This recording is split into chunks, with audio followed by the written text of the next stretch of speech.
Student, कैसे हैं आप लोग। स्वागत है आपका अपना ही YouTube channel smart study by Anees sir में।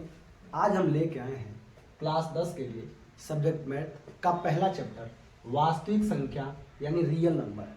आज हम इसके बारे में जानेंगे।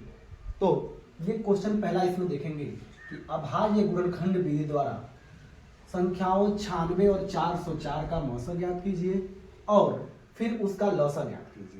ये क्वेश्चन 2020 और 2022 दोनों साल पूछ चुका है।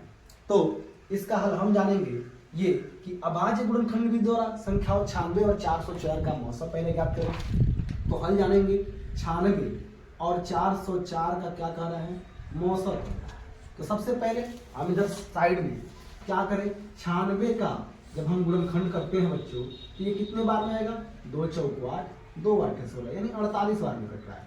फिर 2 से काटेंगे तो ये 24 बार में कटेगा। फिर 2 से काटेंगे तो ये 12 बार में कटेगा। फिर 2 से काटेंगे तो ये 6 बार में कटेगा। फिर 2 से करें तो ये 3 बार में, और 3 किससे कटता है, 1 से कटता है। तो हम देखेंगे कि ये 96 जो है यानी 2 की कितनी संख्याएं आ रही है, तो 5 बार आ रही है। कितने बार बच्चों, 5 बार आ रही है। तो ये 3 4 5 और 3 कितने बार आ रहा है, तो 1 बार आ रहा है। इसी तरह हम 404 का भी करते हैं। जब 404 का हम करेंगे इधर साइड में 2 से काटेंगे तो ये कितने बार में आएगा, 202 बार। फिर 2 से करेंगे तो ये कितने बार में आएगा, 101 बार। और 101 किसी से नहीं कटता है यानी 101 स्वयं से कटेगा। इसलिए हम क्या करेंगे, तो 404 का जो गुणनखंड होगा 2 गुणे 2 गुणे 101। अब आप जानते हैं कि HCF निकालने के लिए यानी मौसा निकालने के लिए जिसका जोड़ा लगता है उसी को हम क्या करते हैं, चूज करते हैं। तो जब हम इसका जोड़ा लगा इसको चूज करेंगे तो यानी हम लिख सकते हैं ये कितना बार, अगर इसको ऐसे भी लिख सकते हैं 2 पर 5 गुणे 3, और इसको लिख सकते हैं 2 पर 2 गुणे 101। यानी इसमें जो सबसे छोटी संख्या हो यानी 2 का स्क्वायर यानी इसका मतलब 2 दूना 4, यही हमारा आंसर होगा। तो हमने इसका क्या किया, हमने इसका निकाला HCF। अब हम क्या करते हैं बच्चों, इसका LCM निकालते हैं। कितना, LCM। तो अगर हमने HCF निकाल दिया तो LCM यहीं से निकल सकता है, जिसमें तो जितना सबसे ज्यादा जो संख्या है तो सबसे ज्यादा हमारे पास 2 का 5 है। इसका मतलब उसके बाद से क्या बच रहा है बच्चों, तो 3 बच रहा है। उसके बाद से क्या बच रहा है, 101 बच रहा है। यानी हम कह सकते हैं 2 का 5 कितना होता है, तो 2 दूना 4 दूना 8 दूना 16 दूना 32 यानी 32 गुणे 3 गुणे 101। जब इसका हम गुणा करते हैं इसका आंसर आता है 96 यानी 9696 इसका आंसर होगा। तो उम्मीद करता हूं कि पहला क्वेश्चन आया होगा आपको समझ में। फिर एक बार देखते हैं इसको कि जब इसका HCF निकालते हैं तो इसका गुणनखंड करते हैं तो इतना आता है, इसका करते हैं तो इतना आता है। इसमें जिन संख्या का जोड़ा लगता है वही HCF होता है। उसके बाद से LCM जो सबसे ज्यादा अंक है उसको लिख देते हैं, उसको फिर इसको लिखते हैं। इसमें इसका जोड़ा नहीं लगा 101 का तो इसका लिखते हैं, और सबका जब गुणा करते हैं तो 96 यानी 9669 आंसर होगा। तो अब इस क्वेश्चन का अगला हम क्वेश्चन देख रहे हैं। इस चैप्टर का अगला क्वेश्चन कह रहा है अभाज्य गुणनखंड विधि द्वारा संख्याओं 6, 72, 120 का मौसा और लसा ज्ञात कीजिए। ये क्वेश्चन NCERT की दृष्टि से बहुत महत्वपूर्ण है। 19 में भी पूछा है और 20 में पूछा है। अभी जस्ट इस क्वेश्चन से पहले पहला क्वेश्चन मैं किया हूं, इसको सेम वही है। ये आप अपने तरफ से ट्राई करिएगा। मैं कोशिश करता हूं इसको आपको समझा दे रहा हूं कि पहले तो क्या कर रहा है, 6, 72, 120 का मौसा।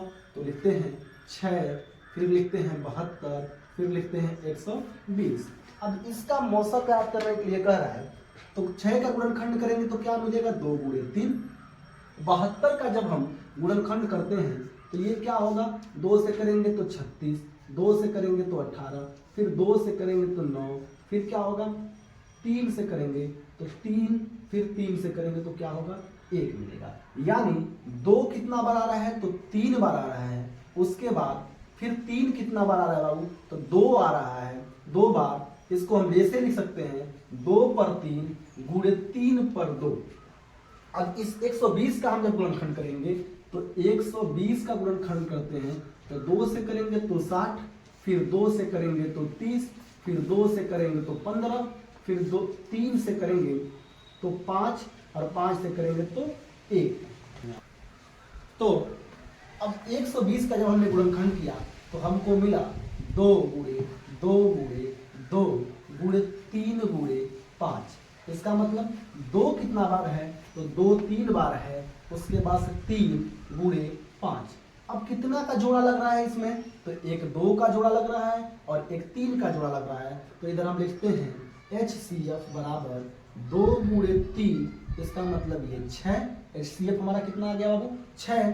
अब LCM जब ज्ञात करेंगे यानी लौसा जब ज्ञात करेंगे तो क्या देखते हैं, 2 कितना बार है, तो 2 3 बार है, गुणे 3 कितना बार है, तो 3 2 बार है। उसके बाद से क्या अलग नंबर आ रहा है, तो 5 आ रहा है, तो 5 एक बार है। इसका मतलब ये कितना होगा, 2 दूना 4 दूना 8, यानी 2 का क्यू 8 और 3 का स्क्वायर 9 और गुणे 5। अब मतलब हम क्या 8 72 और 72 गुणे जब 5 करेंगे तो कितना आएगा, तो 5 दूना 10 के 0 और 5 सत्ते 35 एक 36, यानी हमारा LCM कितना आ गया 360। एक बार और इस क्वेश्चन को देख लें। अभी पहला क्वेश्चन मैं इसी आधार पे इसी बेस पे लगाया। अब फिर देखेंगे 2 का जब हम गुणनखंड करते हैं तो 2 गुणे 3 72 करेंगे तो 2 दूना 4 दूना 8 3 24 या 72, यानी 2 3 बार और 3 कितना 2 बार। तो हम देखते हैं कि इसका जब गुणनखंड करेंगे तो 2 गुणे 2 गुणे 3 2 गुणे 3 गुणे 5, यानी इसका HCF 6 आ गया और LCM 2 का 3 और 3 का 2 और एक अलग नंबर है 5। तो इसका मतलब 2 का क्यू 8, 3 का स्क्वायर 9 और 5, यानी 8 9 72 72 5 360। अगर 360 इधर नहीं दिखाई दे रहा होगा तो हम यहाँ लिख दे रहे हैं 360, यानी हमारा LCM 360 होगा। उम्मीद करता हूं आपको समझ में आया होगा। तो अब इस चैप्टर का तीसरा क्वेश्चन ये है कि सिद्ध कीजिए कि 2 + √3 एक अपरिमेय संख्या है। और ये क्वेश्चन NCERT 2019-2020 में पूछ चुका है और इस टाइप का आपके पेपर में एक ना एक क्वेश्चन जरूर देखने को मिलता है। तो हम इसको सिद्ध करते हैं। सबसे पहले ये लिखते हैं हल, उसके बाद से 2 + √3 एक परिमेय संख्या है, एक परिमेय संख्या है। मान लेते हैं एक परिमेय संख्या है, तो 2 + √3 जब एक परिमेय संख्या होगा तो परिमेय संख्या किसको होते हैं, जिसको P/Q के रूप में हम क्या करें, व्यक्त करें। और जो Q होता है वो ≠ 0 के बराबर होता है। तो जब तो 2 + √3 बराबर P/Q क्यों, क्योंकि एक परिमेय संख्या हम माने हैं और परिमेय संख्या उसको बोलते हैं जिसको हम P/Q के रूप में क्या करें, व्यक्त कर सकें। तो हम लिखेंगे जहां P और Q एक सहअभाज्य संख्या है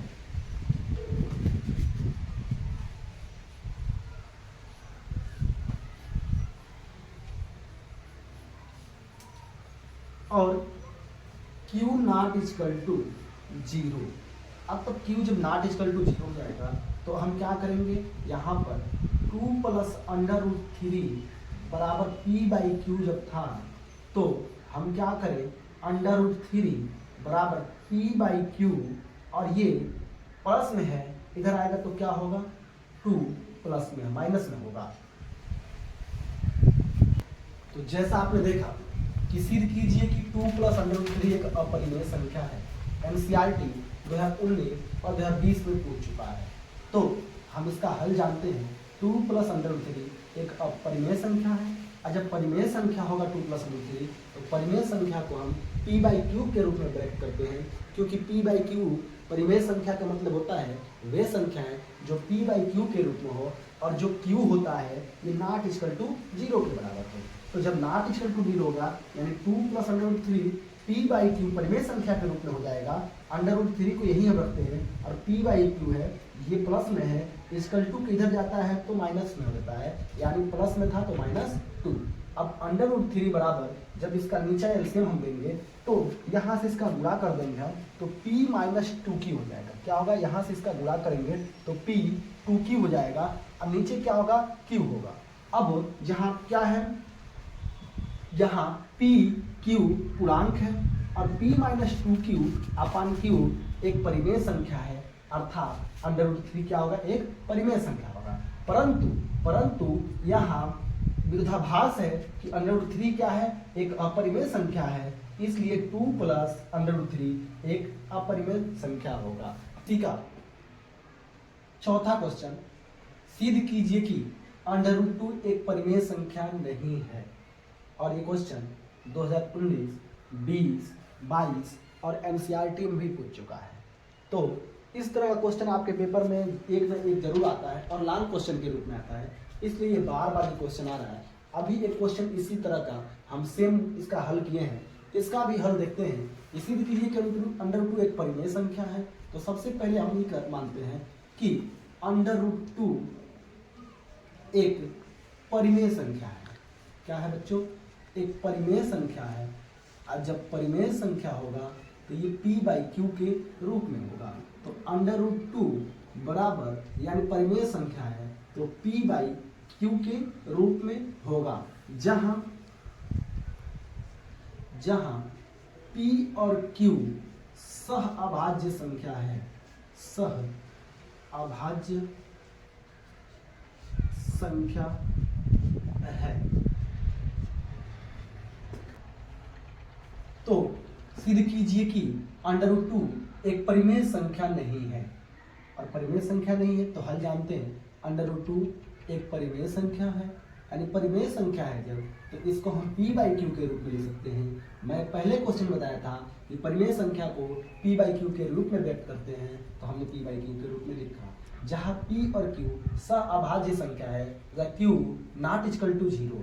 अब यहाँ पे क्या करते हैं, दोनों पक्षों का वर्ग करने पर, जब दोनों पक्ष, एक पक्ष ये है एक पक्ष ये है, दोनों पक्षों का जब वर्ग करते हैं तो 2 का √2 का जब वर्ग होगा तो केवल 2 होगा, और p का वर्ग होगा तो p² और q²। अब इसका तिर्यक गुणा करते हैं, जब तिर्यक गुणा करेंगे बच्चों, इसके नीचे 1 मानते हैं, तो ये ऐसा होगा, यानी 2q² और p²।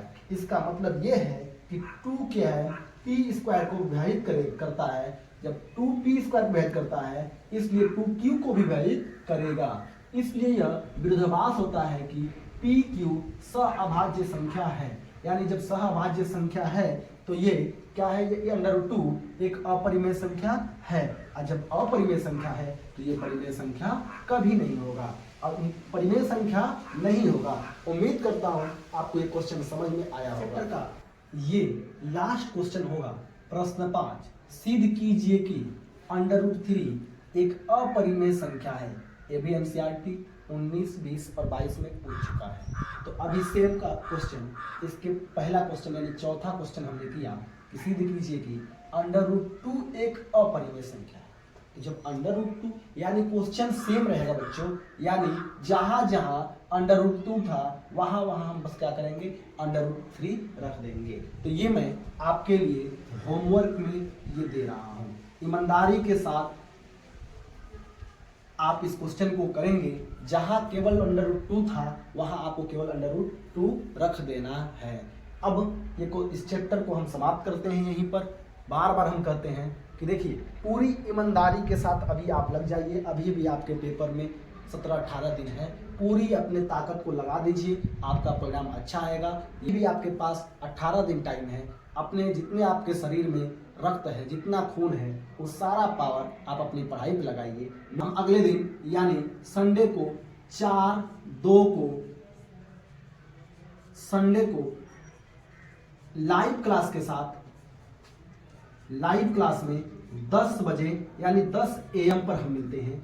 एक लाइव क्लास में, इसको रिकॉर्ड बनाना है, लाइव क्लास में मिलते हैं। किस चैप्टर के साथ, तो कार्बन और उसके यौगिक के साथ, कार्बन और उसके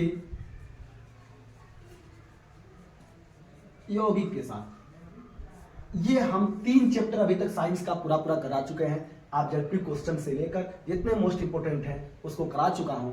अब एक चैप्टर बचा है, कार्बन और उसके यौगिक। तो कल इसका 4/2 यानी 2024 को इसका लाइव क्लास चलेगा संडे को 10 बजे से, तो जुड़ना न भूले कार्बन और उसके यौगिक साथ। इसमें हम सीखेंगे कि IUPAC नाम कैसे लिखते हैं। आपके पेपर में बार बार ये पूछता है क्या होता है जब और कैसे प्राप्त करेंगे, तो कल मालूम चलता है क्या होता है जब और कैसे प्राप्त करेंगे।